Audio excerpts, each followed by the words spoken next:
प्यारे दोस्तों, मुहर्रम का महीना न सिर्फ इस्लामिक कैलेंडर के हिसाब से पहला महीना है, बल्कि साथ ही साथ इस महीने को मजहब इस्लाम में एक अहम मकाम हासिल है। इस्लाम में इस महीने के अहम होने के वैसे तो कई वजह हैं, लेकिन जो सबसे बड़ी वजह है वो है इस्लाम के आखिरी पैगंबर यानी कि हजरत मोहम्मद सल्लल्लाहु तआला अलैहि वसल्लम के नवासे हजरत इमाम हुसैन का इसी महीने में शहीद होना। दोस्तों, हर साल जब भी मुहर्रम का महीना आता है तो आपको हजरत इमाम हुसैन की शहादत से रिलेटेड बहुत सारी बातें सुनने को मिलती होंगी। आप हजरत इमाम हुसैन की तारीख यानी हिस्ट्री से रिलेटेड बहुत सारे वीडियोस देखते होंगे और बहुत सारी किताबों में उनके बारे में काफी कुछ पढ़ते भी होंगे। दोस्तों, आप जब भी करबला की तारीख के बारे में कुछ भी पढ़ते होंगे या सुनते होंगे तो आपको यही मालूम चलता होगा कि जहां एक तरफ हजरत इमाम हुसैन रदियल्लाहु ताला अन्हु एक नेक और मुनसिफ यानी इंसाफ करने वाले इंसान थे, तो वहीं दूसरी तरफ यजीद एक बदकार और गैर मुनसिफ और जालिम किस्म का इंसान था। और यही वजह थी कि हजरत इमाम हुसैन ने यजीद की सल्तनत को कबूल करने से मना कर दिया था। दोस्तों, इस बात में बिल्कुल कोई शक नहीं है कि यजीद एक जालिम किस्म का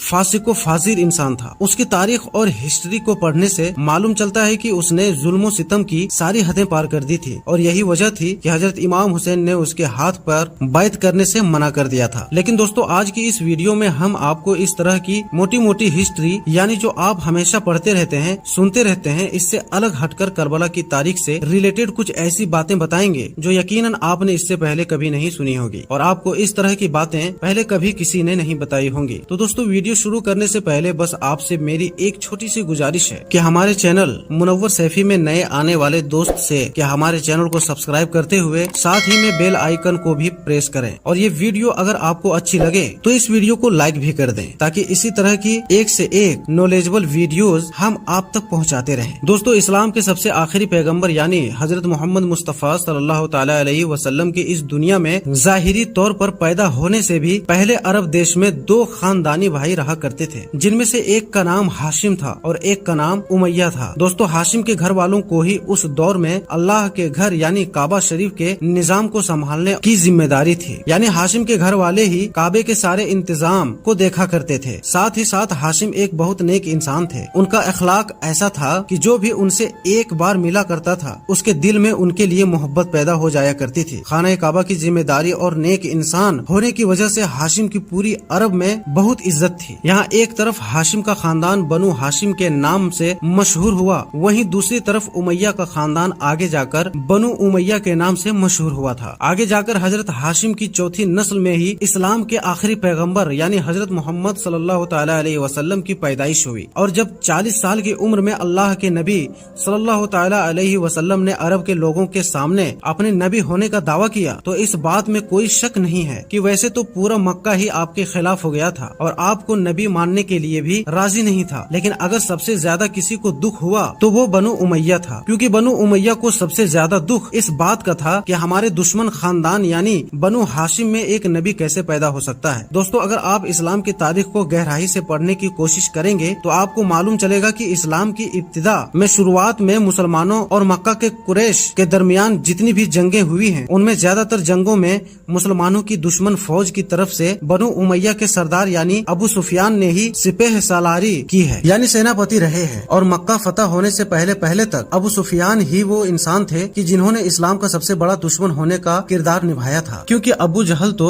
जंगे बदर में ही मारा जा चुका था। लेकिन कहते हैं कि अल्लाह की रहमत बहुत बड़ी चीज है, पता नहीं अल्लाह ताला कब और कैसे किसी को हिदायत दे दे। मक्का फतह होते ही हजरत अबू सुफियान रज़ियल्लाहु ताला अन्हु भी ईमान ले आए थे और हजरत अबू सुफियान के ईमान लाने के बाद ही बनु हाशिम और बनु उमैया के खानदान के बीच जो नफरतें थी वो खत्म हो चुकी थी। उसके बाद हजरत अबू सुफियान ने अपनी पूरी फैमिली और खास तौर से अपने बेटे अमीर मुआविया के साथ पूरी जिंदगी इस्लाम की खिदमत में ही गुजारी। लेकिन दोस्तों, बनु उमैया और बनु हाशिम की दुश्मनी उस वक्त खत्म हुई थी कि जब हजरत मोहम्मद सल्लल्लाहु तआला अलैहि वसल्लम इस दुनिया से जाहिरी तौर पर रुखसत होने के बिल्कुल करीब थे। हजरत मोहम्मद सल्लल्लाहु तआला अलैहि वसल्लम के जाहिरन इस दुनिया से तशरीफ ले जाने के बाद भी बनु उमैया और बनु हाशिम के दरमियान हजरत अबू बकर सिद्दीक, हजरत उमर फारूक रज़ियल्लाहु ताला अन्हु के दौर में सब कुछ सही चल रहा था। लेकिन फिर अचानक से बनु हाशिम और बनु उमैया के रिश्ते तीसरे खलीफा यानी हजरत उस्मान गनी रज़ियल्लाहु ताला अन्हु के दौर में, जो कि खुद बनु उमैया से ताल्लुक रखते थे, खराब हो गए। कहा जाता है कि मदीने में मरवान नाम का एक शख्स था जिसे उसकी गलत हरकतों की वजह से मदीने से बाहर निकाल दिया गया था। लेकिन उस्मान गनी के दौर में अचानक से وہ پھر مدینے میں آ گیا اور اس نے اپنی ذمہ داریاں سنبھال لی. لیکن حضرت عثمان غنی کا یہ کہنا تھا کہ میں نے مروان کو حضور صلی اللہ تعالی علیہ وسلم سے معافی منگوائی ہے، لیکن اس مروان کی وجہ سے ایک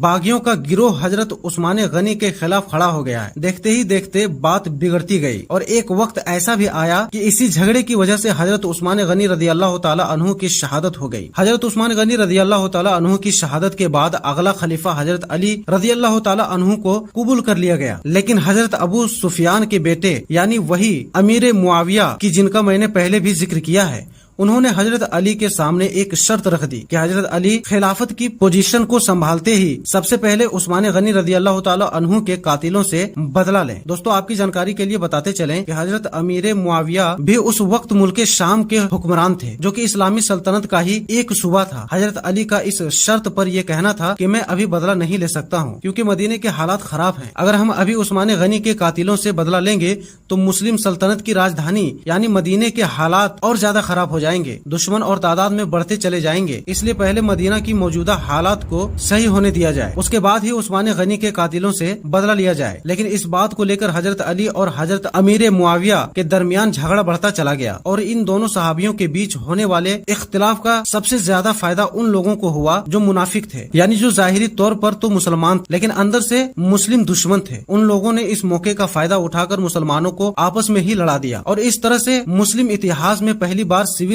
وار ہوا، یعنی جسے ہندی میں گرہ یدھ کہا جاتا ہے. ایک مسلم کی تلوار اپنے دوسرے مسلم بھائی پر اٹھ چکی تھی. دوستو مسلمانوں نے آپس ہی میں دو جنگیں لڑی، جن میں سے ایک جنگ کو جنگ جمل کے نام سے جانا جاتا ہے اور دوسری جنگ کو جنگ صفین کے نام سے جانا جاتا ہے. دوستو حضرت علی کی خلافت کا پورا وقت مسلم قوم درمیان حالت کو بہتر کرانے کی ہی وجہ سے گزر گیا. حضرت علی رضی اللہ تعالی عنہ اپنی خلافت کے پورے وقت میں اپنے اندرونی جھگڑوں کو ہی سلجھانے میں مشغول رہے اور آخرکار اسی مشغولیت میں حضرت علی کی شہادت بھی ہو گئی. حضرت علی کے فوراً بعد آپ کے بیٹے یعنی حضرت حسن رضی اللہ تعالی عنہ نے آپ کی پوزیشن کو سنبھال لیا تھا. لیکن پھر 6 مہینے بعد حضرت حسن نے یہ کہہ کر خلافت کو چھوڑ دیا کہ میں اپنے ہی مسلم بھائیوں کے درمیان جھگڑا کرانے کا ذریعہ نہیں بن سکتا. حضرت امام حسین کے بڑے بھائی یعنی حضرت حسن نے حضرت امیر معاویہ سے صلح کر لی. اس کے بعد حضرت امیر معاویہ کے پاس پوری مسلم دنیا کی سلطنت آ چکی تھی. لیکن دوستو حضرت امیر معاویہ ایک صحابی رسول اور نیک انسان تھے، اس وجہ سے کسی کو بھی ان کی خلافت سے کوئی اختلاف اور کوئی دقت نہیں تھی. لیکن جب حضرت امیر معاویہ رضی اللہ تعالی عنہ کے بعد ان کا بیٹا یزید تخت پر بیٹھا تو مسلم قوم میں ایک طوفان آ گیا، کیونکہ یزید خلافت کے لائق ہی نہیں تھا. یزید وہ ہر کام کیا کرتا تھا جو اسلامی قانون کے خلاف تھا. یزید کے بارے میں بہت سارے تاریخ دان یعنی اتہاس کار الگ الگ باتیں لکھتے ہیں. کوئی اسے شرابی بتاتا ہے اور کوئی اسے زناکار بتاتا ہے. لیکن دوستو سارے تاریخ دان اس بات پر سہمت ہیں کہ یزید خلافت کے لائق نہیں تھا اور وہی وجہ تھی کہ حضرت امام حسین نے یزید کی مخالفت یعنی ویرودھ کی اور آپ نے لاکھ دباؤ میں آ کر بھی یزید کی بیعت کو قبول نہیں کیا تھا. اور حضرت امام حسین اور یزید کی اسی اختلاف کی وجہ سے آگے جا کر کربلا کا واقعہ پیش آیا تھا، جس کے بارے میں انشاءاللہ ہم بہت جلد ایک اور ویڈیو بنائیں گے جس میں آپ کو پوری طرح سے بتائیں گے کہ آخر کربلا میں کیا کیا ہوا تھا. لیکن دوستو آج کی اس ویڈیو سے